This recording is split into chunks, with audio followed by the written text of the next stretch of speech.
It's strange how small events can change our perspectives.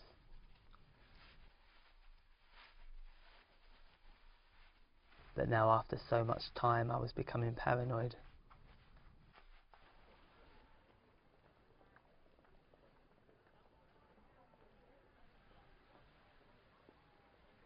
I started to think that if I just left, then maybe I could escape it. So I bought a train ticket that night.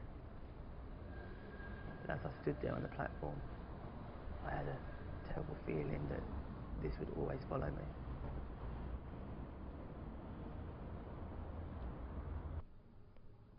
And so I decided to record this diary to try in some way to clear my head and hopefully my paranoia. Adam, You alright? are you coming to bed? Yeah, give me 1 second, I'll be up. Would you do us a favour, please? What? Will you turn the heating on? Yeah, of course. Okay. I'll be up in a sec, alright? I'll see you in a bit.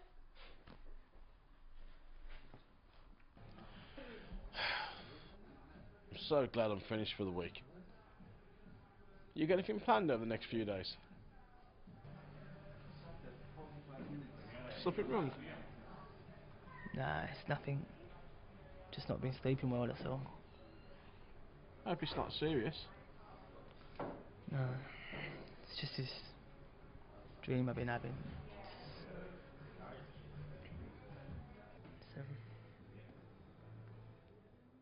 Why? What happened in it? I mean, it must be pretty serious if you keep thinking about it. Yeah. It started about a week ago. And it's the same thing every single time. It starts with me just sat in my living room on the sofa. Everything seems normal at first. But then there's this figure that appears sat across from me. But it's dark and all I can make out is his shadow. Is? Yeah, it's a guy. Sometimes he just sits there saying nothing. Other times he talks to me. Suppose I could tell you tonight. Suppose I could say how much Time you had. to live. Time I have to live. I always thought of dreams, like projections, or your subconscious, and that when we suppress them, we do it to create illusions to process them. Like, when I was a kid, I remember having this dream and that me and my mum was attacked. And it was horrible. But I remember in the dream fighting back. But the truth is, in reality, that would never have happened. I mean, I was just a little kid. But in my dream, I could stand up, take control. What you're saying that my dreams are my paranoia about dying? No, not all, but maybe it's more complicated than that.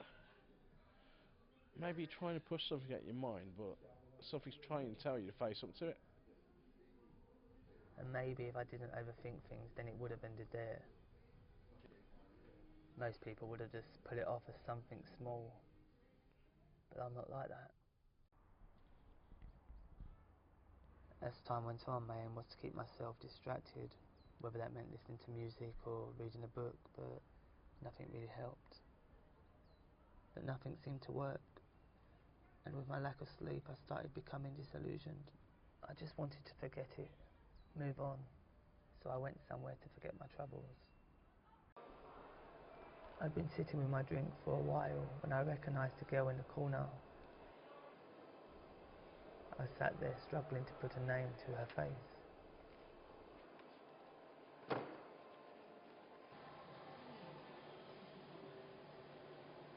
I was shocked to find it was Anna, Mark's sister. Mark was probably the closest friend I ever had. We met when my family moved from London and we stayed close until after uni. I don't know. New York's a massive place, you know, you have no connections, you don't know anyone. Well, it's tough at first, yeah, of course. Yeah. I just thought it was too much of a big risk, you know? Really? Yeah. Do you ever regret it? Yeah, I sometimes wonder how things would have been different if I left. Well, the thing is, you've still got time. Not really, I've got responsibilities now. Like you know, what? like the house, bills to pay, a job. But surely that wouldn't matter if you really wanted to go away. You could sort all of that out. If you wanted to do that, anyway. Things are different than 3 years ago. 3 years ago, I had the chance, I could have done it, but I didn't take the chance, you know? And so we just stayed there and talked. We talked more about old friends and old times. We talked more about our lives. And for the first time in the past few weeks, I actually felt happy. See, when I was in New York, I made a point of doing something new every day, like making each day count. Were you nervous about travelling? Like, to be honest, one of the best things you can do is to go to a new city and explore it, like places, the people, just to keep yourself interested. Adam, you've lived here all of your life. You've never even left the city. You don't even know what to do in this city. Mate, even the wheel. I bet you could probably see most of the city from up there. What do you think? Go on, what do you think? Maybe? That's a yes, come on. Hey. Hey, come on. The truth was that in the past I was always hesitant. I could never push myself. But when I'm with Anna, it's like all of my insecurities fall to one side. What can I say, but she brings out the best in me. I know I'm just a small man, and that my decisions have only really affected me. I've never had to make any serious decisions before. And the truth is, I haven't done anything particularly special in my life. It's true.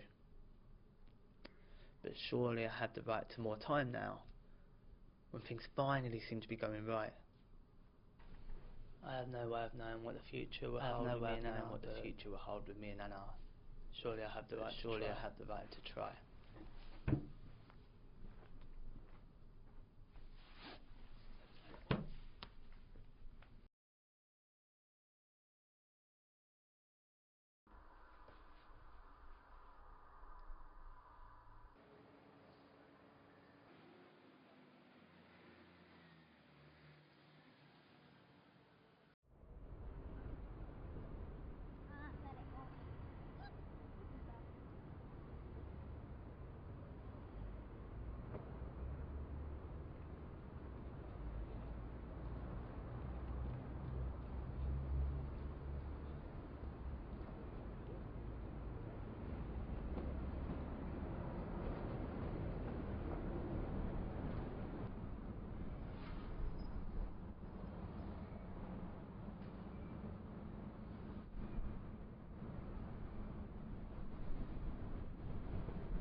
Alright, come on, just let me get through, yeah?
John was right.